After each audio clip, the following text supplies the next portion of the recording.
Halo semuanya, Assalamualaikum warahmatullahi wabarakatuh. Perkenalkan, saya Ahmad Ridho Septian, mahasiswa Teknik Informatika Universitas Pelita Bangsa dari kelas TI 235 dengan NIM 3123104447. Oke, yang terhormat kepada Bapak Abdul Halim Ansor, Eskom Mkom, dosen pengampu mata kuliah Big Data. Pada video kali ini saya bahas untuk tugas UTS mata kuliah Big Data, yaitu analisis dataset Netflix, movies, and TV shows. Oke, kita bisa next saja. Jadi dataset yang saya ambil ini berasal dari website Kaggle. Tepatnya di link berikut ini yang sudah dicantumkan di sini. Lalu nama filenya ini Netflix.titles.csv. Jadi formatnya ini CSV ya. Secara singkat, dataset ini berisi daftar film dari serial TV beserta informasi seperti judul, sutradara, pemeran, negara, rating, dan tahun rilisnya. Oke, bisa kita next.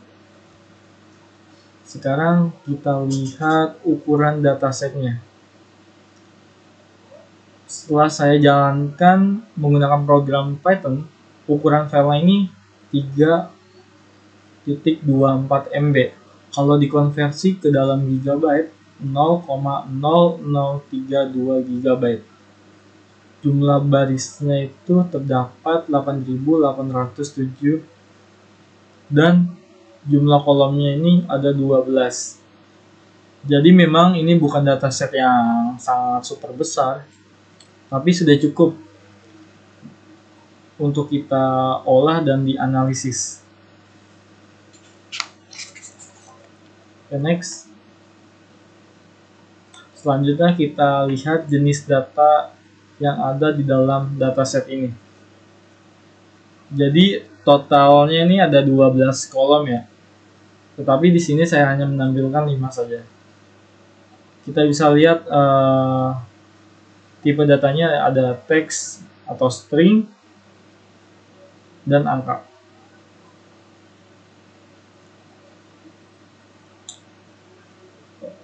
Agar nggak cuma teori aja, kita langsung saja praktik ke dalam program Python-nya. Kita buka VS Code-nya terlebih dahulu. Oke, sini sudah masuk ke dalam VS Code-nya. Di sini saya menamakan filenya ini main.py.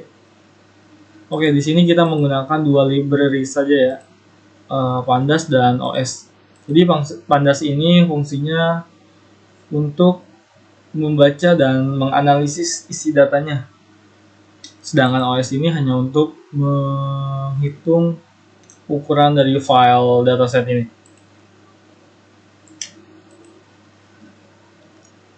Fungsi ini untuk membaca file dari Netflix_titles.csv.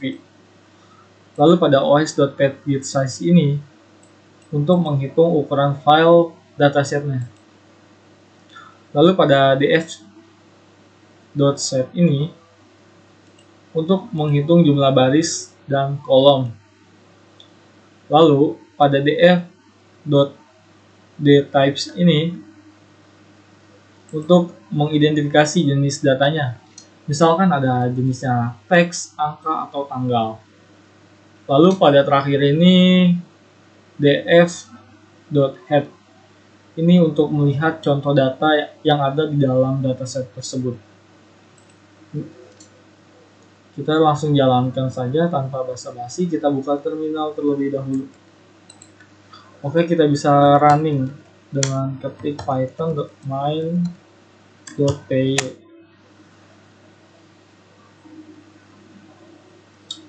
Oke, sini sudah ada hasilnya ya pada terminal tersebut. Informasi datasetnya benar ya, 3.24 MB. Jumlah barisnya 8.807. Jumlah kolomnya ada 12. Ini jumlah kolomnya. Ini ada 12. Lalu ada contoh datanya. Di sini kita hanya mengambil 4 contoh saja. Oke, kita balik lagi ke dalam PowerPoint-nya.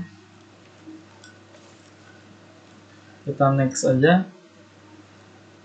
Oke, analisis big data. Nah, sekarang kita masuk ke dalam poin utamanya dari tugas ini. Apakah dataset Netflix, movies, and TV shows ini bisa disebut dengan big data?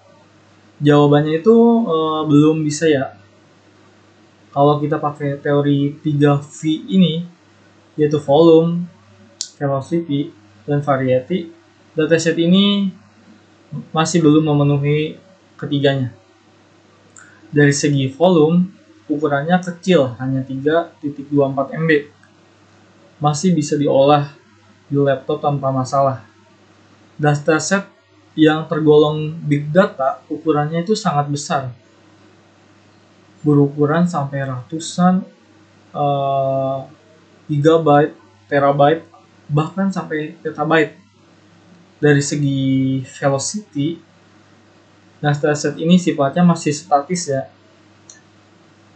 Tidak bisa diperbarui secara terus-menerus. Big data biasanya terus-menerus datang. Biasanya secara real time. Misalnya data dari media sosial atau transaksi online. Lalu pada variety ini, data ini cuma berisi angka dan teks. Big data biasanya berisi banyak jenis data lain seperti gambar, video, suara, dan lainnya. Jadi walaupun dataset ini cukup menarik dan jumlah datanya lumayan banyak, tapi belum bisa dibilang big data ya, secara definisi tadi yang kita sudah sebutkan.